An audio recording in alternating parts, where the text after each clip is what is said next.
주신 하나님 말씀은 요한복음 9장 24절에서 41절까지 말씀입니다. 요한복음 9장 24절에서 41절 말씀입니다. 제가 가진 성경은 신약성경 162페이지에 있습니다. 요한복음 9장 24절에서 41절까지의 말씀을 이어 교독으로 공부하겠습니다. 이에 그들이 맹인이었던 사람을 두 번째 불러 이르되 너는 하나님께 영광을 돌리라. 우리는 이 사람이 죄인인 줄 아노라. 대답하되 그가 죄인인지 내가 알지 못하나 하늘을 아는 것은 내가 맹인으로 있다가 지금 눈을 그것이니이다. 그들이 이르되 그 사람이 내게 무엇을 하였느냐 어떻게 내 눈을 뜨게 하였느냐. 대답하되 내가 이미 벌써도 듣지 아니하고 어찌하여 다시 듣고자 하나이까. 당신들도 그의 제자가 되라 하니까. 그들이 욕하여 이르되 너는 그의 제자이나 우리는 모세의 제자라. 하나님이 모세에게 말씀하신 줄을 우리가 알거니와 이 사람은 어디서 왔는지 알지 못하노라. 그 사람이 대답하여 이르되 이상하다. 이 사람이 내 눈을 뜨게 하였으되 당신들은 그가 어디서 왔는지 알지 못하는도다. 하나님이 죄인의 말을 듣지 아니하시고 경건하여 그의 뜻대로 행하는 자의 말을 들으시는 줄 우리가 아나이다. 창세 이후로 맹인으로 난 자의 눈을 뜨게 하였다함을 듣지 못하였으니 이 사람이 하나님께로부터 오지 아니하셨으면 아무 일도 할 수 없으리이다. 그들이 대답하여 이르되 내가 온전히 죄 가운데서 나서 우리를 가르치려느냐 하고 이에 쫓아내어 보내니라. 예수께서 그들이 그 사람을 쫓아낸다 하는 말을 들으셨더니 그를 만나사 이르시되 내가 인자를 믿느냐. 대답하여 이르되 주여 그가 누구시오니까 내가 믿고자 하나이다. 예수께서 이르시되 내가 그를 보았거니와 지금 너와 말하는 자가 그이니라. 이르되 주여 내가 믿나이다 하고 절하는지라. 예수께서 이르시되 내가 심판하러 이 세상에 왔으니 보지 못하는 자들은 보게 하고 보는 자들은 맹인이 되게 하려 함이라 하시니. 바리새인 중에 예수와 함께 있던 자들이 이 말씀을 듣고 이르되 우리도 맹인인가. 예수께서 이르시되 너희가 맹인이 되었더라면 죄가 없으려니와 본다고 하니 너희 죄가 그대로 이르리라. 아멘. 이 시간 마치 기도하겠습니다.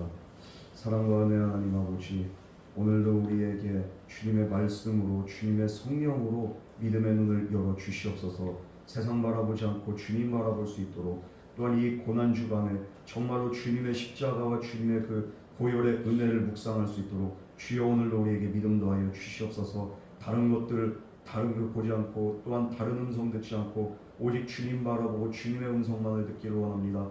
오늘 이 시간도 성령으로 임재하여 주시옵소서. 예배 시종을 주님께 부탁드리오며 예수님 이름으로 기도드렸습니다. 아멘. 태어날 때부터 눈멀었던 사람이 있었죠.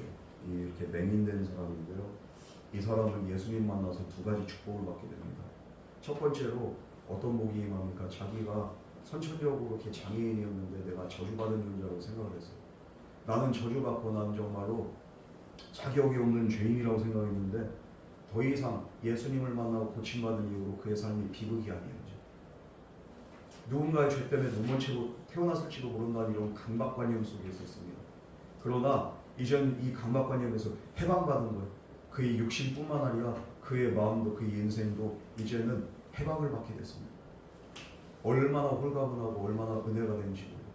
정말 놀라운 은혜를 경험합니다. 두 번째로 정말로 큰 은혜죠. 그는 태어날 때부터 세상을 보지 못했어요. 그런데 예수님 덕분에 시력이 회복이 됩니다.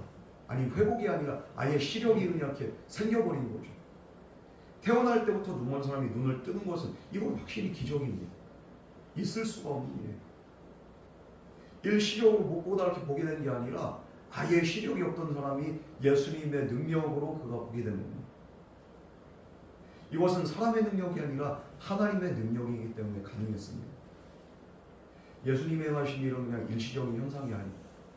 확실한 하나님의 기적이고 표적입니다.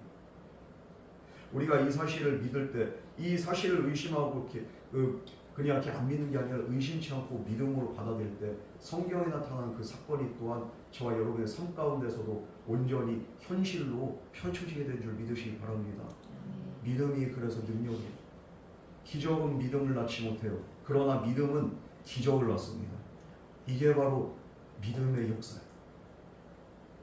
이 눈멀었던 사람이 눈을 뜬 과정을 자세하게 살펴보면은 아주 이렇게 흥미로운 사실을 발견합니다. 먼저 이 사람이 예수님에 대한 그 인식이 점차적으로 바뀐 것을 보게 돼요. 1단계는 뭡니까? 예수님을 그냥 좋은 사람으로 그는 그렇게 생각을 합니다. 11절 말씀은 예수라는 분이 그냥 어떻게 했습니다. 그 예수라는 그 사람, 그 좋은 사람이에요. 정말 예수라는 선생님이 이분이 나한테 이렇게 해가지고 이렇게 나섰다는 거예요. 예수님에 대한 인식이 뭡니까? 마음씨였고 긍휼이 많은 그런 마음 좋은 사람이었죠. 그런데 이 마음 좋은 사람에서 이제 한 단계 더 나아가서 그는 두 번째 단계가 뭡니까? 바로 예수님을 기적을 베푸는 이렇게 치유자로 그는 이렇게 인식을 하게 됩니다. 그게 바로 15절 말씀에 나옵니다. 이 회생불능의 눈을 뜨게 한 기적을 행한 치유자입니다. 그런데 세 번째 단계에 이르면은 그는 또 예수님에 대한 인식이 달라집니다. 예언자로 그가 바뀝니다. 17절 말씀에 바리새인들이 그가 누구냐 할 때 그는 선지자입니다. 하나님이 보내신 선지자입니다. 예수님이 일반인이 아니고 하나님이 보낸 자고 하나님의 선지자입니다. 마지막 네 번째 단계로 이제 이렇게 그가 나아가게 되는데 네 번째 단계에서 비로소 그는 예수님을 하나님의 아들로 이해하게 됩니다. 그게 바로 오늘 말씀입니다. 그는 예수님을 예언자로 인식한 채로 바리새인들과 언쟁을 벌입니다. 언쟁을 벌이다 보니까 내가 아는 예언자 선지자가 아니라 이거보다도 더 놀라우신 분이 이분은 하나님의 아들. 정말로 하나님이 기뻐한 자가 아니고 하나님의 아들이 아니라 하나님과 같은 신적인 능력을 행할 수가 없다. 이게 바로 오늘 말씀의 내용이죠. 하늘로부터 내려온 하나님의 아들이 아니라면 확신이 없다면 그는 이런 고백을 할 수가 없습니다.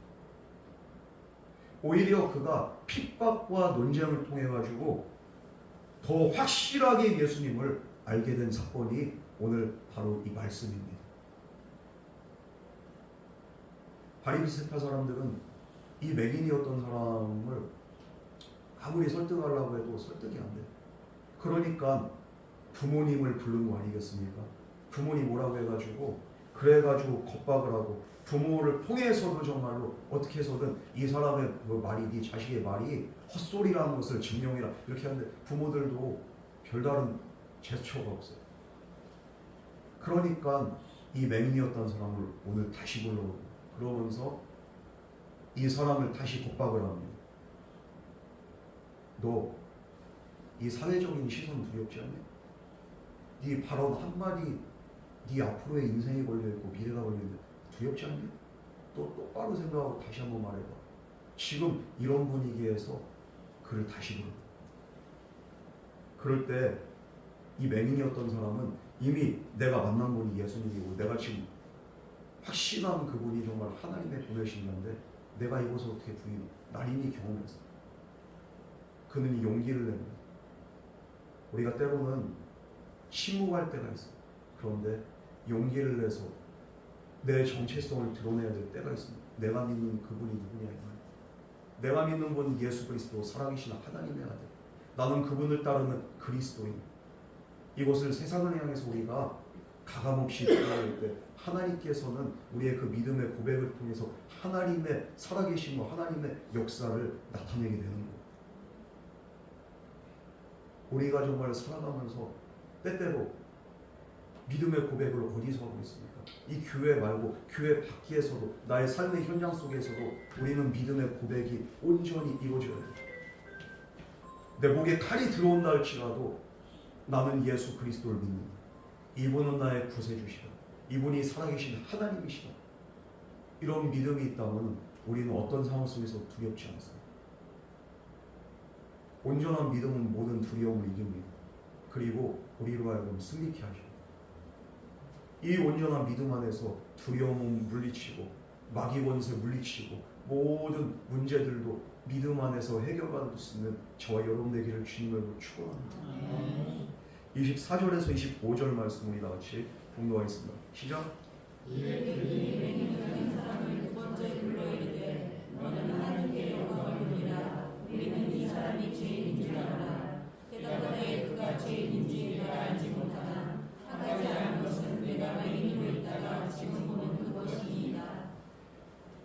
사람들은 눈 멀었던 사람을 다시 회유하려고 합니다. 그래가지고 설득을 하고, 야, 두 눈을 뜨게 된 그 영광, 이거 죄인인 예수가 아니라 하나님 아버지께 돌려야지. 야, 그 사람 죄인이잖아.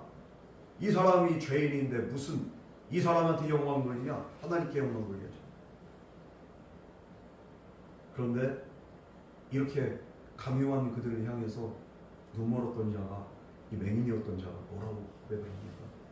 25절 말씀 보면요, 대답하되 그가 죄인인지 내가 알지 못하나 한 가지 분명하고 확실한 것은 내가 맹인으로 있다가 지금 보는 그것이니라. 이 사람이 죄인인지 아닌지는 알 수 없지만 이 사람을 통해서 나는 고침받았고 난 지금 밝히 보고 있습니다. 이것이 사실이고 이것이 팩트입니다.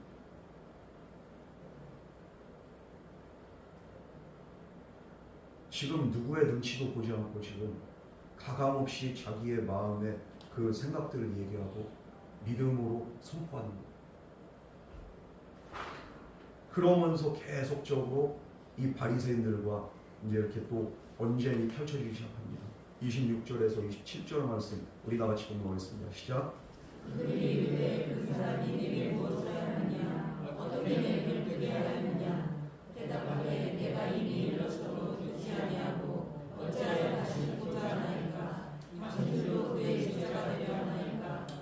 자기가 눈으로 세상을 보게 된 그 모든 그 과정들을 소신껏 그가 이렇게 주장을 펼칩니다. 그런데 이 사람들은 계속 그냥 그 말을 인정할 수 없는, 도대체 그 사람이 너한테 무슨 짓을 하는 거야? 그러니까 이 사람이 뭐라고 대답합니까? 도대체 내가 말을 해도 왜 안 듣습니까? 어찌해서 다시 이렇게 물어봅니까? 당신들도 예수님에게 이렇게 관심이 있는 건가요? 당신들도 그분의 제자가 되기를 원합니까? 계속 그분에 대해서 물어보는 그 이유가 뭐예요? 그분을 더 알고 싶은 거예요? 당시 바리새파 사람들과 이 눈먼 그렇게 맹인이었던 사람이 논쟁을 벌이는 것은 이건 상상할 수 없네요. 왜냐하면은 신분 차이가 하늘과 땅 차이. 이 사람은 죄를 안고 태어나서 그 당시에 사람들의 관념에 의하면 저주받은 자예요. 감히 바리새인들하고 범접할 수도 없고 접근할 수도 없고, 이 사람은 저주받은 자이기 때문에 사회생활 할 수가 없어요. 뭘 해서 먹을 수가 없기 때문에 그는 구걸하고 빌어먹을 수밖에 없어요. 그러니까 거린이에요. 거린. 거린과 바리새인이 논쟁을 하는, 이거는 말도 안 되는 일이죠. 그런데 이 사람이 예수님을 통해 가지고 나음을 받았습니다. 그리고 구원의 은혜를 그가 경험하고 나니까 그 마음 가운데 용기가 생기는 거예요. 너희들이 아무리 사회 그 지도 계층이고 그렇게 너희들이 이렇게 그 주도권을 갖고 있다 할지라도 내 경험, 내 믿음, 이거는 흔들리지 않아. 분명한 것은 그분이 나를 고쳤다.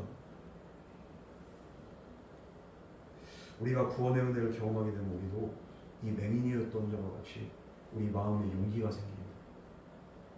세상 권력에 맞닥뜨려도 두렵지 않습니다. 태어나면서부터 맹인이었던 자가 이렇게 변화된 것처럼 저와 여러분들도 정말로 예수님을 인격적으로 만나고 이분의 은혜를 경험하게 된다면 우리는 어떤 상황 속에서도 두렵지 않습니다. 내가 죽을 병에 걸렸다고 해도 두렵지 않아. 왜? 주님이 나와 함께 하시기 때문에. 모든 두려움을 뛰어넘어서, 그리고 또 모든 문제 너머에 정말로 지존하시고 전능하신 하나님이시고 나의 구원자이신 그 예수 그리스도, 그분을 믿는 믿음이 있다면 우리는 떨 필요가 없어요. 여러분, 우리가 이 세상 속에서 환난 당할 수도 있습니다.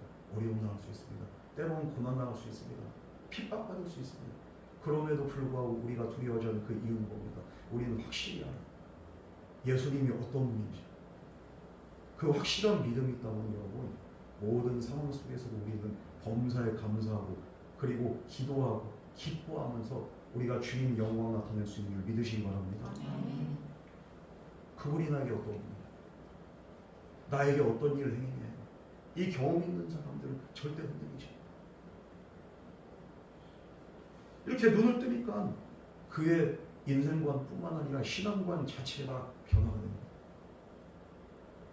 28절에서 29절 말씀 우리 계속적으로 공부하겠습니다. 시작. 그들이 욕하여 이르되 너는 그의 제자야 이르는 모세의 제자야. 하나님이 모세에게는 말씀하신 줄을 우리가 알거니와 이 사람은 어디서 왔는지 알지 못하노라. 그 말을 들으니까 바리새인들이 열이 받겠어요, 안 받겠어요? 이거 진짜 비렁뱅이 고렁뱅이 주제에 그냥 네가 뭐라 된 거 같아. 인격 못 오게 그냥 이렇게 말들이 오가면서 이게 어디 그냥 이렇게 보르장머리 없이 어디 그냥 위아래도 없이 니까지 깨 이러면서 인격 모독을 하면서 야 너는 그냥 그 예수라는 사람 이렇게 제자는 해. 우리는 그런 인간 제자 아니야. 우린 모세 제자야.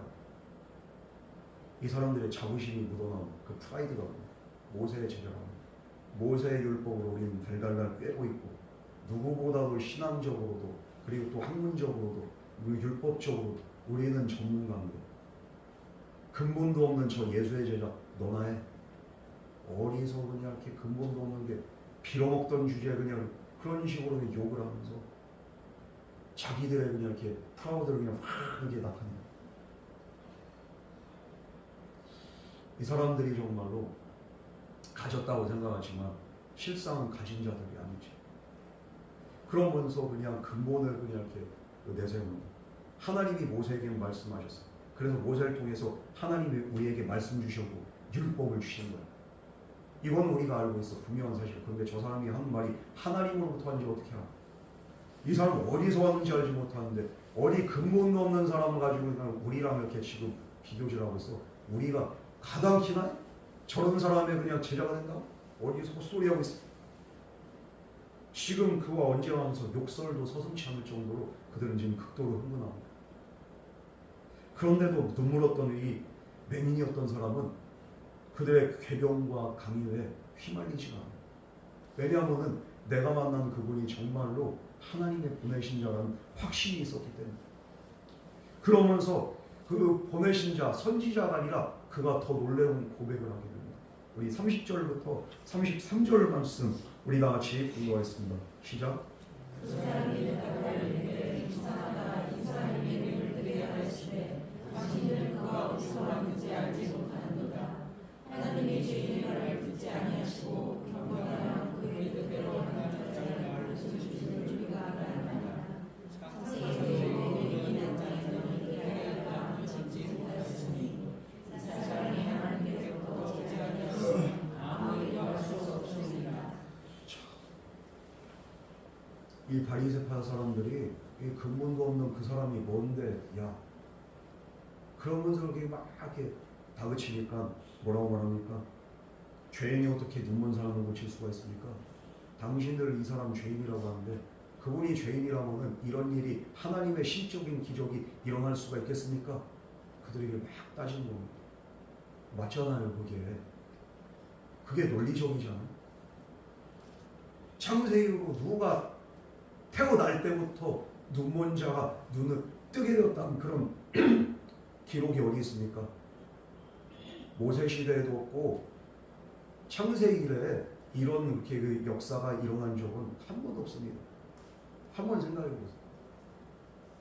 그러면은 자기 눈을 뜨게 한, 내 눈을 뜨게 한 자는 어떤 사람입니까? 이 사람이 죄인이라면은 이제까지 없었던 놀라운 표적이 어떻게 일어날 수 있습니까? 한번 생각해 보시라. 그렇기 때문에 이분은 하나님이 보내신 분이 분명합니다. 하나님이 보내신 분이 누굽니까? 하나님께로부터 오지 아니었으면 아무 일도 할 수 없어. 이건 메시아라는 거예요. 이런 메시아라는 믿음의 고백이 지금 그의 입술을 통해서 나오는 거예요. 핍박을 받고 압박을 받고 여러 가지 프레셔 중에서도 그가 계속적으로 논쟁을 하면서 자기가 이렇게 또 자기 주장을 이렇게 입증하다 보니까 더 확실해진 게 뭡니까? 더 근접해진 결론이 뭡니까? 예수님은 하나님의 아들이라는 거예요. 여러분 정말로 이 사람의 이렇게 논리 앞에 바리새인들의 그 궤변이 힘이 없어요. 이거를 자기들의 논리로 자기들의 그냥 이렇게 또 이렇게 압력을 통해 가지고 이 사람을 굴복시키려고 했는데 오히려 굴복되지가 않습니다. 논리가 그냥 자기들의 논리가 오히려 무너지는 거예요. 죄인이 이런 일을 행한 적이 있습니까? 없잖아요. 창세 이래로 눈먼 자가 태어나면서 눈먼 자가 이렇게 눈을 뜬 그런 기적이 있습니까? 없죠. 근데 이 사람 통해서 나는 이 기적을 경험했습니다. 그럼 이 사람이 하나님께로부터 보냄받은 자가 아닌 뭐란 말입니까? 당신들의 주장 이거는 논리적이지 않고 그리고 당신들의 주장 궤변입니다. 지금 이것을 얘기하고 있어요. 이 눈멀었던 사람이 눈을 뜨고 난 뒤에 예수님을 점차적으로 알아가는 과정들이 예수님을 향한 그 아름, 깨달음, 지식이 점점 깊어진 것을 우리가 보게 됩니다. 이 사람이 갑자기 이런 믿음이 생겼을까요? 아니죠. 믿음은 어느 날 갑자기 이렇게 생긴 게 아니에요. 점차적으로 처음에는 예수님이 하나님의 아들이 하나님이신 구세주, 구원자 이런 믿음이 처음부터 있을 수가 없어요. 뭔가가 계기가 필요합니다. 그러면서 경험이 쌓여지고 그러면서 예수님에 대한 그 지식이 생겨나고 그러면서 이 깨달음이 점점 깊어지면서 결국에는 어떤 결론에 도달하게 됩니까? 이분이 바로 메시아고 이분이 바로 하나님의 아들이시고 이분이 바로 나의 구원자이시고 이런 믿음에 우리가 도달하게 됩니다. 아무리 환상 보여주고 기적을 경험한다고 해가지고 갑자기 믿음이 생기는 게 아닙니다. 뭔가 계기가 있어요. 한순간에 깨달아지는 일은 절대 없어요. 그런데 우리 주님은 반드시 저와 여러분을 깨닫게 하십니다. 그 깨달음의 은혜가 있기 때문에 오늘 우리가 이 자리에 나오는 거예요. 태어나면서부터 눈멀었던 사람, 처음에는 예수님을 한 인간으로 이해했고 그 다음에는 치유자로 이해했고 그 다음에는 선지자로 이해했고 그 다음에 마지막에는 정말 오늘 말씀을 통해서 그의 고백을 통해서 알게 된 게 예수님은 하나님이 보내신 분이 틀림없다, 확실하다 이런 결론에 도달을 하게 됩니다. 처음 생각과 지금은 완전히 하늘과 땅 차이죠. 예수님에 대한 그 인식이, 믿음이 확장되는 거죠. 왜 그렇습니까? 그가 분명하게 확신한 거니까 이 표적은 하나님께로부터 온 신자가 아니라고는 행할 수가 없는 놀라운 일이기 때문입니다. 이처럼 우리는요 어떨 때는 오히려 핍박을 통해서 어려움을 통해서 예수님을 더욱더 분명히 알아가게 되는 그런 계기가 됩니다.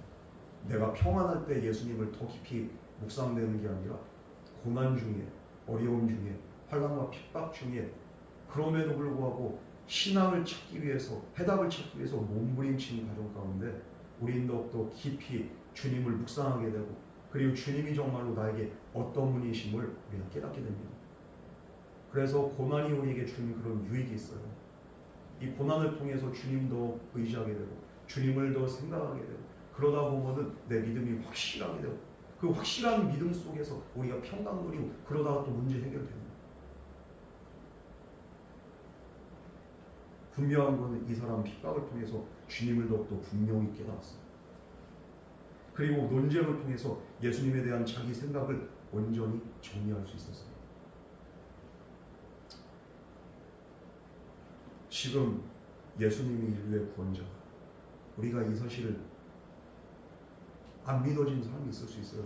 교회 나온 지 얼마 안 되거나 이제 예수 믿은 지 얼마 안 되신 분들 이게 어떻게 한 번에 믿어지겠어요?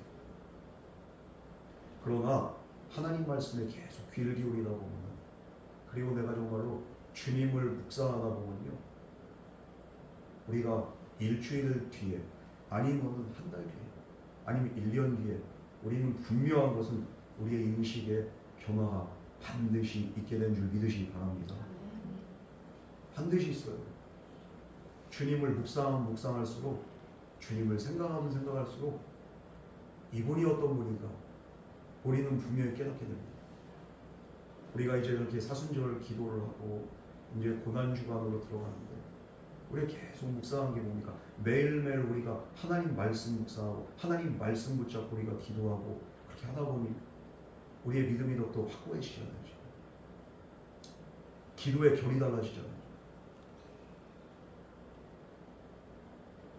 나중에 정말로 그렇게 가능한 한 40일 그냥 사순절 아예 40일 통으로 그냥 기도회를 해보는 것도 어떨까 이런 생각도 들어요. 믿음의 결이 더 달라질 줄 믿어요.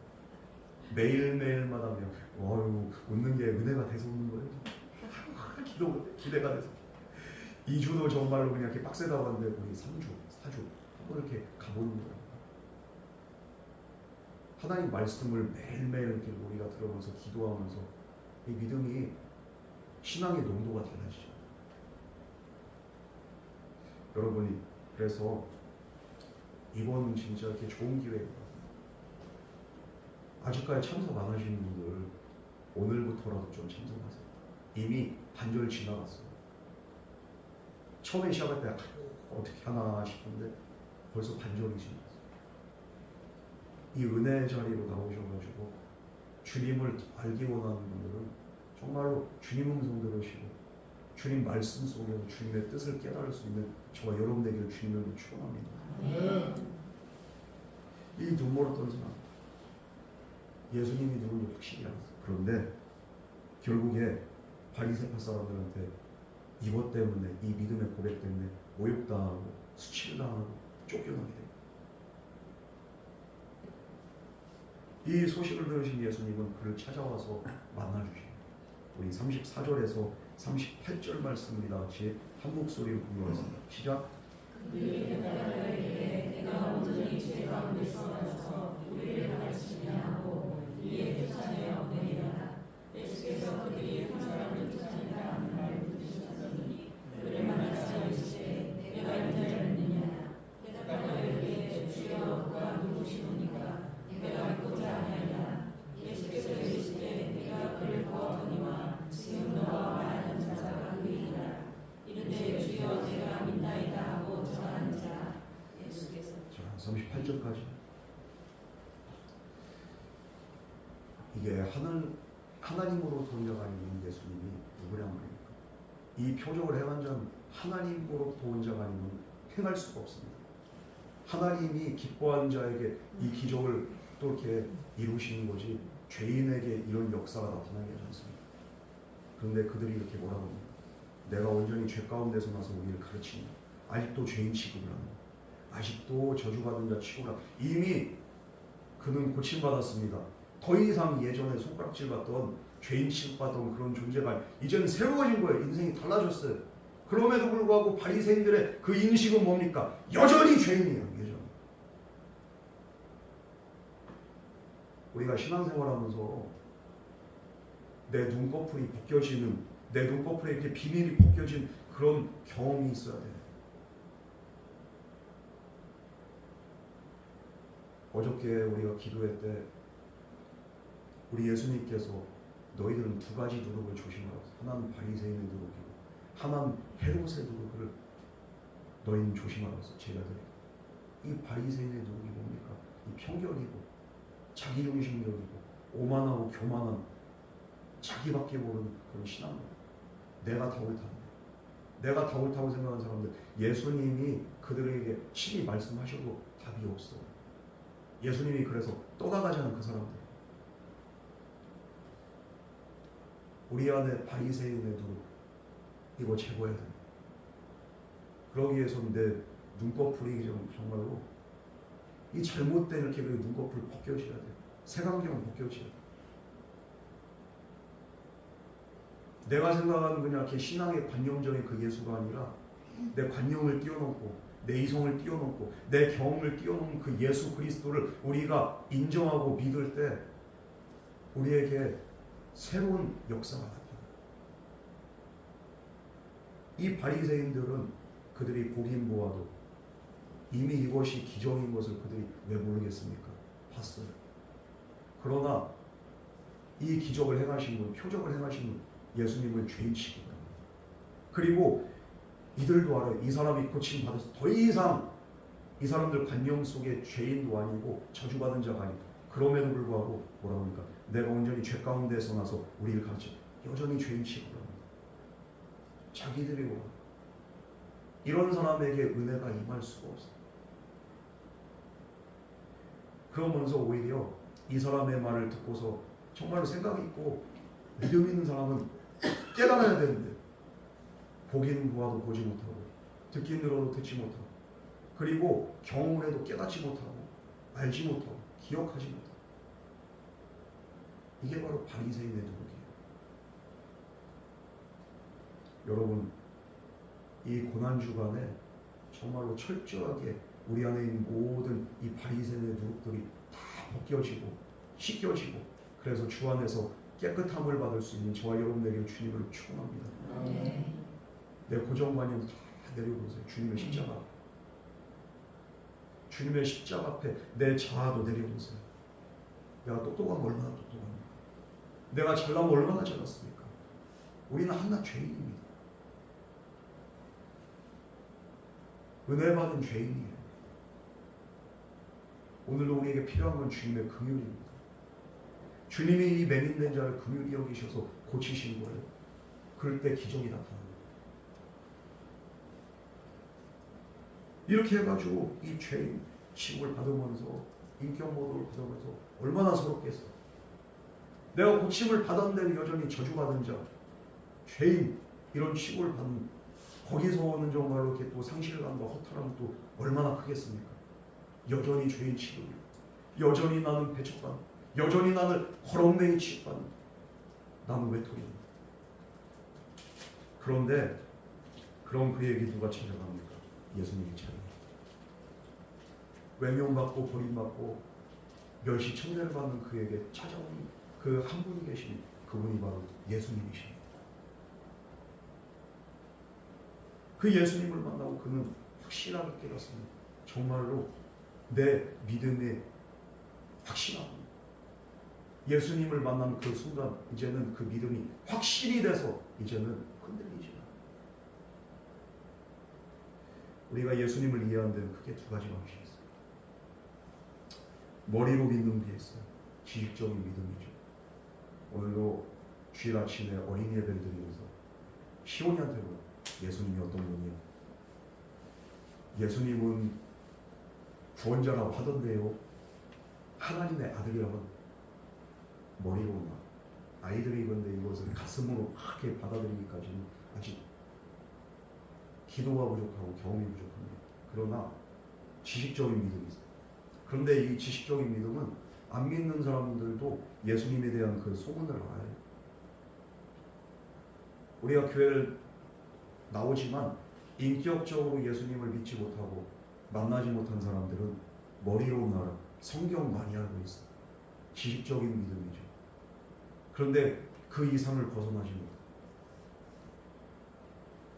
두 번째 이해가 뭡니까? 내가 이 예수님을 만나는 거예요. 인격적으로 만나는 거예요. 그분이 나에게 찾아오셔가지고 나에게 말씀하시고 내가 그분의 음성을 듣고 내가 기도의 응답을 받고 그리고 또 그분의 은혜를 내가 체험하는 거예요. 나를 찾아오신 그 예수님을 만나는 순간에 예수님에 대한 그 이해, 이것은 그냥 단순한 이해가 아니라 온전한 확신적인 믿음으로 우리가 바뀌게 돼요. 지금 정말로 마음이 울적하고 여전히 죄인 취급을 받고 여전히 거렁뱅이 취급을 받으면서 오히려 배척을 당하는 이 맹인이었던 자에게 주님이 찾아오셨어요. 이 사람이 예수님을 찾아간 게 아니에요. 예수님이 그를 찾아오셨어요. 오늘도 마찬가지예요. 예수님이 왜 이 땅에 오셨습니까? 우리를 만나기 위해서 친히 인카이네이션에서 이 말씀이 육신이 돼가지고 이 땅에 오신 거예요. 왜 그렇습니까? 나를 찾아오기 위해서. 우리가 그분의 뜻을 거절하지만 않는다면, 나를 찾아오신 그분을 거부하지만 않는다면 우리는 그분을 만날 수 있습니다.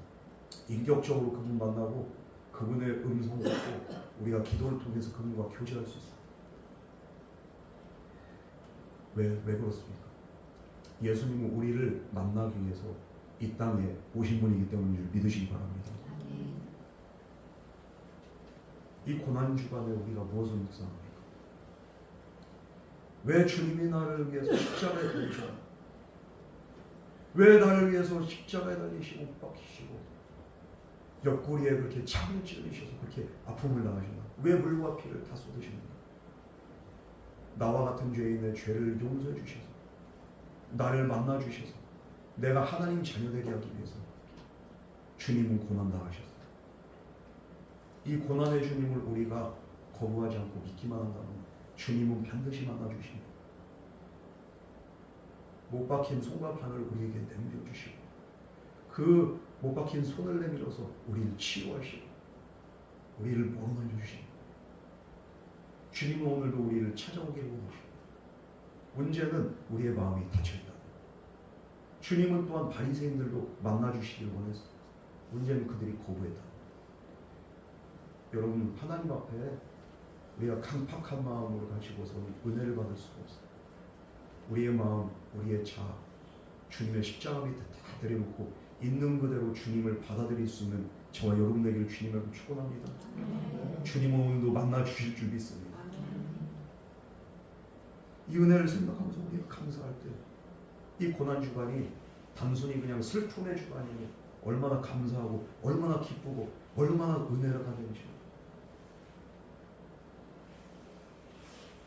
주님의 그 십자가의 은혜를 기억하시고 나를 위해 당하신 고난, 나를 찾아오시기 위해서, 나를 용서하시기 위해서, 나를 고쳐주시기 위해서, 나를 위로하시기 위해서 오늘도 주님이 저와 여러분을 찾아오신다는 그 사실을 잘 깨달으시면서 우리가 믿음으로 감사하면서 우리가 하루를 살아갈 때 주님은 여전히 우리와 함께 하시고 항상 우리와 함께 하시고 세상 끝날까지 우리와 함께 하실 줄 믿습니다. 이렇게 그를 찾아오신 주님이 그에게 묻습니다. 네가 인자를 믿느냐? 주님이 물어보십니다. 그때 이 사람은 대답합니다. 뭐라고 대답합니까? 선생님 누구신지 말씀해 주세요. 내가 생각하는 그분이 맞는지 선생님 알려주세요. 제가 그분을 믿겠습니다. 이때 예수님이 확실하게 넣어봐라고 하는 그 사람이 제3자를 얘기하듯이 이렇게 말씀하시죠. 바로 그다. 네가 생각하는 바로 그다. 너 말하고 있는 사람이 바로 네가 믿고 있고 네가 생각하는 그다. 예수님의 입을 통해서 그 사실을 확인했을 때 그는 얼마나 놀랍습니까? 얼마나 감격이 됐겠어요? 아마 주님의 말씀 앞에 정말로 그는 눈물이 났을 거예요. 주님의 말씀 앞에 저 정도 무릎이 꿇어지고 주여 내가 믿습니다. 그가 이런 믿음의 고백이 저절로 나오게 됩니다. 남들은 부정하고 남들은 부인하고 남들은 배척하지만 주여 나는 주님이 나의 구세주가 되시고 하나님의 아들이심을 나는 믿습니다. 이 눈을 뜬 걸로 끝난 게 아니라 단순하게 눈을 뜬 거에서 끝나지 않고 그는 영적인 눈이 뜨여져요. 이 눈으로 뜬 사람의 심정이 주님의 말씀을 딱 듣고 내가 주님을 만났을 때 그 기쁨과 감격이 어땠을까요? 아무리 주변에서 외압을 해도 내가 확신이 있었기 때문에 굽히지 않았어. 그러나 정말 현실은 녹록치가 그런 나에게 찾아오시고 나에게 믿음의 확신을 주시고 내가 바로 그다. 이 음성 들었을 때 그는 너무너무 나. 예전에 이 예수님은 그 관념 속에서만 이렇게 그냥 존재한 예수님이 아니라 정말로 나를 위해서 피 흘려 죽으신 그 예수님임을 깨닫는 그 순간에 우리는 눈물이 날 수밖에 없어요. 감격의 눈물. 예전에 고난 주간에 이렇게 우리가 찬양을 부르는데 그 십자가에 관련된 찬양을 부르는데 송 집사님이 그렇게 말씀을 하시더라고요. 이 찬양 부르는데 눈물이 그렇게 나더라고요. 왜 그렇습니까? 그 순간에 십자가에 못 박혀 죽으신 그 예수님이 보이더랍니다. 그냥 내가 귀로만 듣고 말로만 듣고 내가 생각 속에서만 이렇게 딱 존재했던 십자가에 달리신 그 예수 그리스도가 내 눈에 딱 보여지고 나에게 다가오실 때 그 충격과 감동은 이루 말할 수가 없어요. 눈물이 줄줄줄 흐릅니다. 여러분, 우리는 그래서 예수님을 만나야 돼요. 그 십자가에 달리신 그 예수 그리스도, 나를 찾아오신 그 예수 그리스도, 그분을 만난 은혜가 있기를 주님을 축원합니다. 그냥 내 관념 속의 예수가 아니라 내가 직접 만난 그분이 바로 예수 그리스도, 나의 주 나의 그리스도. 이런 고백이 나와야 돼. 나만 믿는 게 아니라, 저만 그분을 만난 게 아니라 여러분들을 만날 수 있어요. 이미 만난 분들은 나만 만날 수 있는 분이야. 여전히 연약한 자들 찾아오시고 만나주신 분이 바로 예수님이세요. 그러니까 바리새인들처럼 우리는 특권의식 가질 필요가 없어요. 나를 사랑하신지는 동일하게 우리 형제 자매님들 동일하게 사랑하시고 그분들로 만나주실 것이고 그분들에게 은혜 베푸실 것이고, 우리 안에 바리새인의 누룩은 다 제거하시고 특권의식 다 제거하시고 우리는 순전한 믿음으로 주님 바라볼 때 오늘로 새로워진 역사가, 그리고 또 새롭게 하신 역사가 우리 가운데 나타나게 될 줄 믿습니다. 이 사람이 눈을 떴다는 기쁨, 이거 이제 잊어버린 줄 왜? 눈 뜬 거보다도 더 기쁜 게 뭐야? 내가 예수님을 만났다는 거야. 이분이 정말 하나님의 아들이에요. 내가 믿기를 잘했어. 얼마나 울컥하겠습니까? 얼마나 눈물이 나겠어요. 그러면서 주여 내가 믿습니다. 그분 앞에 무릎이 꿇어집니다. 이게 그냥 믿음의 고백이 아니라 마음에서부터 우러나오는 진실된 고백이에요. 주님도 저와 여러분을 사랑하기에 너무도 진실하시고, 이 진실하신 주님은 또 오늘도 저와 여러분을 찾아오시는데 그 진실된 사랑으로 찾아오십니다. 그런 주님 앞에 우리도 정말로 진실된 고백으로, 믿음의 고백으로 나갈 때 주님과의 온전한 만남이 이루어져요. 이 만남 속에서 우리는 인생의 해답을 찾게 됩니다. 우리가 최종적으로 도달하게 된 그 정착점은 뭡니까? 믿음의 정착점, 예수님에 대한 그 이유, 그 이해는 뭡니까? 이분은 분명히 나의 구원자가 되시고 나의 하나님이 되시고 이분은 살아계신 하나님의 아들이 되십니다. 우리가 신앙생활 하다 보면 여러 가지 갈등이 있을 수도 있고 때로는 믿음이 흔들릴 때가 있어요. 그러면서 마지막에 부딪힌 결론이 뭔가? 이분이 정말로 나의 구원자이실까? 이분이 정말로 나의 하나님이실까? 이분이 정말 나를 사랑하실까? 이분이 정말 내 기도를 응답하실까? 이런 질문에 딱 부딪히게 됩니다. 그런데 이 질문에 답을 얻게 되잖아요. 우리는 끝내 감격의 눈물을 흘릴 수밖에 없어요. 이번 기도회를 통해서 저도 참 눈물 많이 흘려요. 기도할 때마다 감사하고 기도할 때마다 확신 주시고 이 너무 감사한 거예요. 주님이 찾아오신 거 그때마다. 여러분, 우리 성도들이 은혜 받고 이런 확신이 있잖아요. 눈물이 마를 날이 없어요. 이런 눈물이 정말로 내 가슴에, 내 눈에 고여있다면 세상 그 무엇도 우리를 하나님의 사랑으로부터 끊을 수가 없어요. 이 끊을 수 없는 그 사랑과 그 은혜, 우리의 믿음의 확신 안에서 이것은 더욱더 뚜렷해집니다. 이 영적인 눈이 뜨인 그에게 예수님은 더 놀라운 말씀하십니다. 39절 말씀 우리 다 같이 공부하겠습니다. 39절입니다.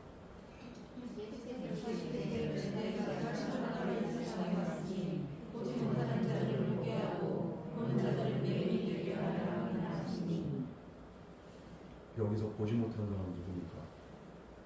날 때부터 맹인되었던 이 사람을 얘기가 하기도 하지만 또 영적인 의미에서 보면은 영적으로 눈물었던 저와 여러분들도 보지 못했던 자들이에요.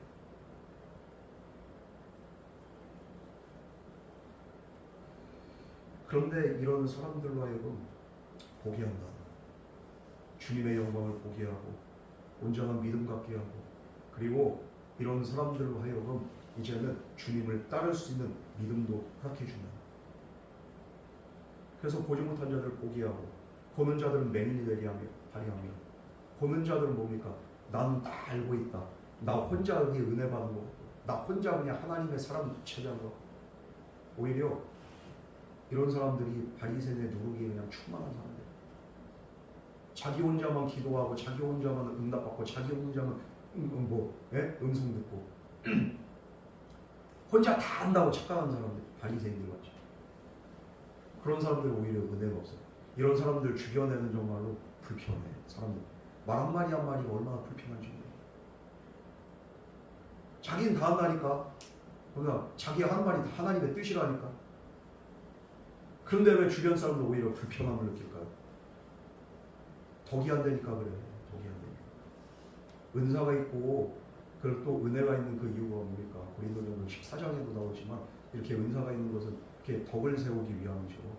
권면하고 덕을 세우기 위함이죠. 그런데 바리새인들은 권면을 합니까? 압박을 합니까? 압박을 하죠. 덕을 세웁니까? 오히려 자기 의를 드러냅니까? 자기 의를 드러내죠.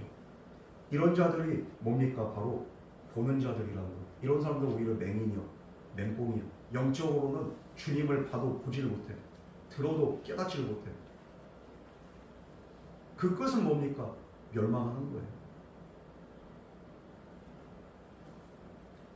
이 눈멀었던 자는 평생의 소원이 보는 거였겠죠. 이거조차도 상상할 수 없는 일, 보는 것, 내가 본다는 것. 그런데 보게 됐어. 보았을 뿐만 아니라 정말로 자기의 영적인 눈도 뜨여졌어. 예수님이 하나님의 아들임을 그가 확신하게, 이거보다 더 큰 은혜가 뭐 있어요. 복을 따따블로 받으셨어. 복 중에 복을 받은 거예요. 우리 주님은 왜 그렇게 십자가에 모진 고난을 당하셨나?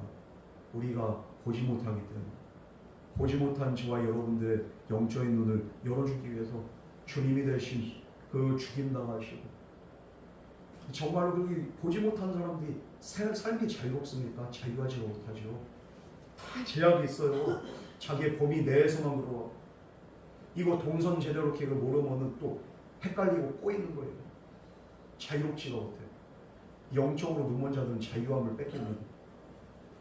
우리에게 자유를 주시기 위해서 주님이 오히려 십자가에 고난당하신 거예요. 오히려 주님이 자유를 박탈당하신 거예요. 그럼으로써 저와 여러분들에게 자유를 주신 줄 믿으시기 바랍니다. 이 사람 바로 이런 복을 받고 이제는 자유함을 누리고 이제는 신앙생활이 평강을 누리는 거예요. 이제는 고통이 아니라, 이제는 그게 스트레스가 아니라, 이제는 감사와 기쁨과 평강이 그냥 그의 기반이에요. 그러나 바리새인들은 어떻게 반응합니까? 끝까지 말 꼬투리를 잡죠. 마지막으로 40절, 41절 말씀을 나같이 공부하겠습니다. 시작.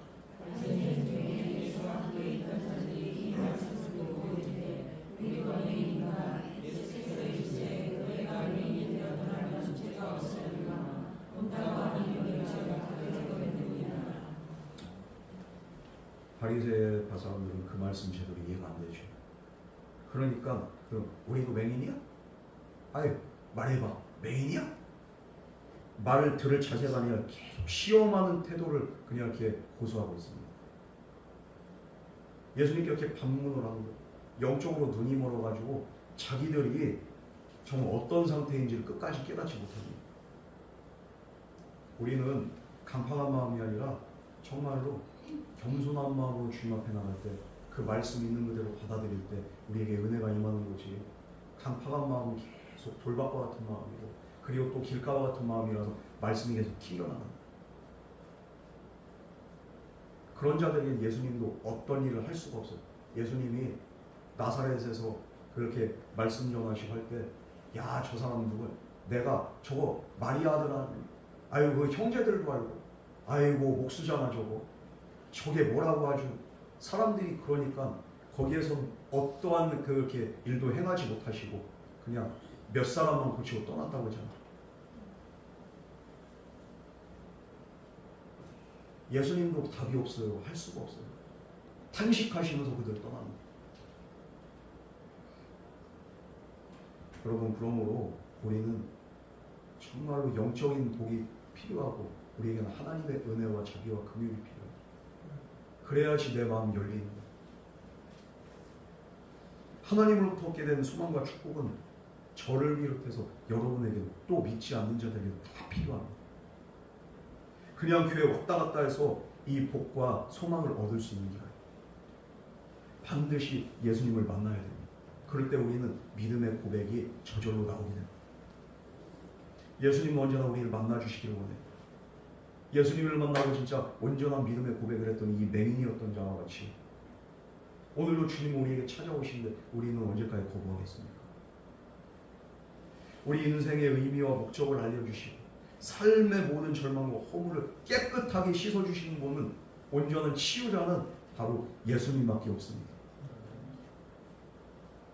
우리가 이 예수님에 대해서 그런 거고 이 맹인 되었던 것처럼 깊이 묵상하고 생각해 볼 때 우리의 믿음은 더욱더 확신적으로 바뀌고 이 확신적으로 믿음이 바뀌는 순간순간마다 주님 우리에게 찾아오셔서 말씀하시고